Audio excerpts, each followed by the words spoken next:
Hello!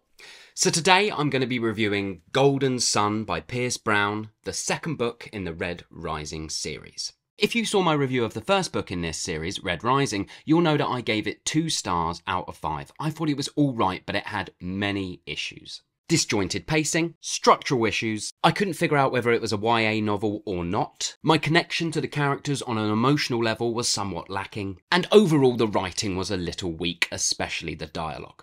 However, I did go into reading Red Rising knowing that it was considered by all of its fans and most people out there as the weakest one in the series. It's always hard reviewing a sequel because even telling you basic things in the plot of this book is going to spoil the first book. So even though I'm going to keep things vague as to not spoil this book for you, there might be things that I mention or I talk about that could possibly spoil Red Rising for you. So if you haven't read that book and you are interested, then definitely go away and read that first. But as mentioned, I will be keeping things vague. So if you have read Red Rising and you're interested in a review on this book, then you'll be okay. I'm hoping that I'm not going to spoil anything major for you.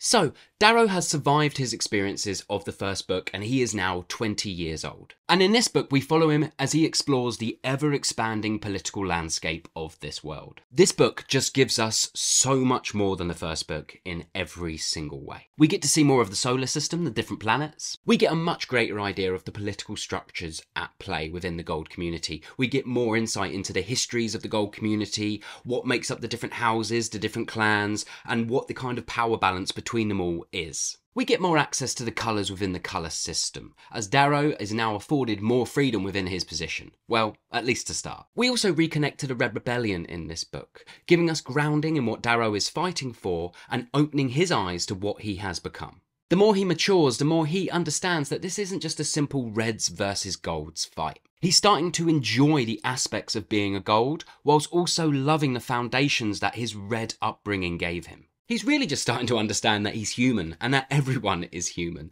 and that the system they live within should embrace all colours for all different aspects of their society and not have this strict structure in place. I mean, I still don't think he's a great protagonist, but I'll get into that later. Pierce Brown has just captured the tone and vibe so much better in this book. What he was striving for in book 1 and missed, within book 2 he definitely hits. So I'm going to give you a little insight, and I mean a little insight as I do want to keep things vague as to not spoil things, but I'm going to give you a little insight into the plot of this book, or kind of what happens in this book. After winning the games in the first book, Darrow has now left the Institute and joined the Academy. At the Academy, he is learning to be the captain, to be in control of his own fleet. Quite some time has passed since the last book, and he is well into his training, and he is taking part in his final exam. Upon completing his final exam, he will become a proctor of his own fleet for a man called Nero. Nero is the man in charge of all the structures and things that take place on Darrow's home planet Mars. But things don't quite go to plan and Darrow finds himself in danger of losing the position he's strived so hard for. And then, all hell breaks loose. And the rest of this novel is Darrow navigating his way between a war that's taking place between 2 rivaling gold families. Now that is really oversimplifying things, but I don't think I can really say too much more because there are so many twists early on in the book that to say much more will just be absolutely ruining things for you. But I can say that old characters return and the body count is much higher. I'm learning quite quickly that Pierce Brown is not afraid to kill off his characters. And the ending, whoa. We have some real Red Wedding style shit going down at the end of this book. So what did I like and what didn't I like? Pierce Brown's writing has got so much better in this book. It's fast-paced, it's blunt, but it's flowery enough to give us a sense of the world he's building. However, with that being said, I would like the descriptions to be pushed a little bit further because getting a sense of location and place wasn't always the easiest in this book. I'd be reading along and then all of a sudden something like a tree would get mentioned and I would be like, what?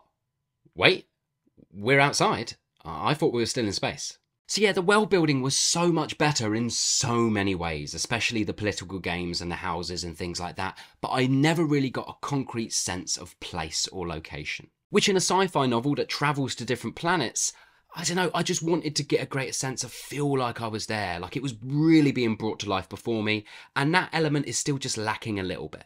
And I do understand that to do that, we would be cutting into the fantastic pacing of this novel. But I think it could have been pushed just a little bit further. If you've been watching this channel for a while, you know I am a fan of big books, so I would have been happy if this was double the size. There's a happy medium in there somewhere for me that still hasn't quite been found. But that's all very minor for what this book is trying to do. And as said, the writing is better, the dialogue is sharper, it's cleaner, and it flows so much better. I also really liked the structure so much more in this book. It just understood what it was. The pacing never felt disjointed. There wasn't any sudden stops where everything sort of slowed down. It kept moving and it dipped when it needed to. But yeah, structurally, pacing-wise, this was just so much better and I really enjoyed it for that.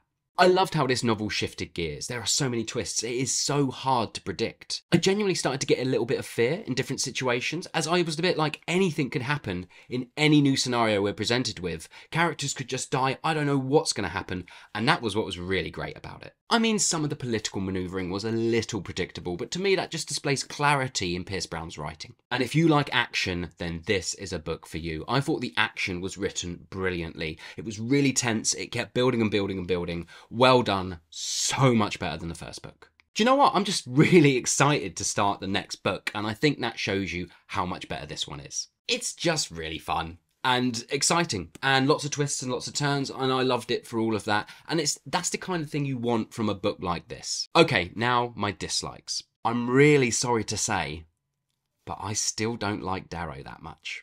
I just have no emotional connection to him whatsoever.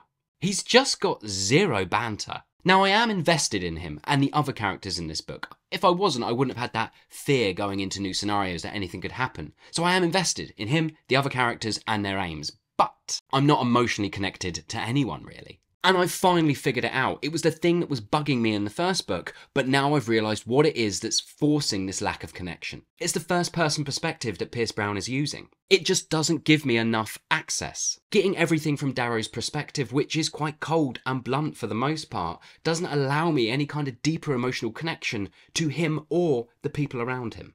I'm lacking that connection to the other characters' thought processes. And I know you're thinking, duh, Andy, that's how first-person perspective works. But for a novel of this style, with the vast amount of characters and how big Pierce Brown is trying to make this world, it is crying out, I am crying out, to be able to connect to characters in a deeper way. I want to be able to jump to a character, get their perspective on things, see their arc develop a little bit, and then jump back to Darrow. That's what I'm really missing from this book series so far, and I think that's why I'm finding it very hard to connect emotionally to the characters in this book. I'm genuinely a little bit scared that this first-person perspective is going to get really stale really quickly. Especially as I've still got 3 books to read from the ones that have been released.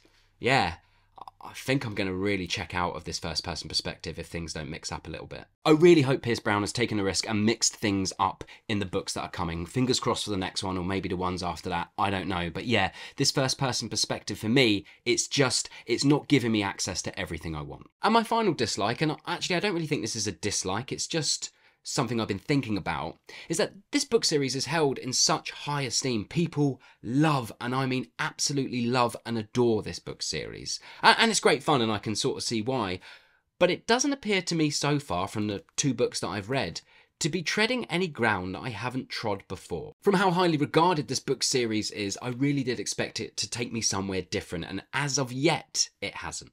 But there you go, that's a kind of jumble of my likes and dislikes. As for the dislikes, yeah, 2 things holding this book series back for me so far. My lack of an emotional connection, and yeah, just I want a little bit more richer world building, sort of better descriptions, just bring me into the places we're visiting a little bit more. If Pierce Brown can correct those 2 things for the next book, then yes, we are on to an absolute winner. It was great fun, and I'm going to give this book 3.5 stars out of 5. It was very good. So, 2 stars out of 5 for Red Rising, and 3.5 stars for Golden Sun. So if we keep going on this trajectory, then yeah, hopefully, fingers crossed, I might hit a 5-star read. Fingers crossed, maybe the next one. So, have you read Golden Sun? Did you love it? Did you hate it? Like me, were you impressed by how much better it was than the first? Even though that's what everybody's told me. Yeah, let me know in the comments below. And as always, thank you so much for watching. I hope you're well, and I'll see you on the next one.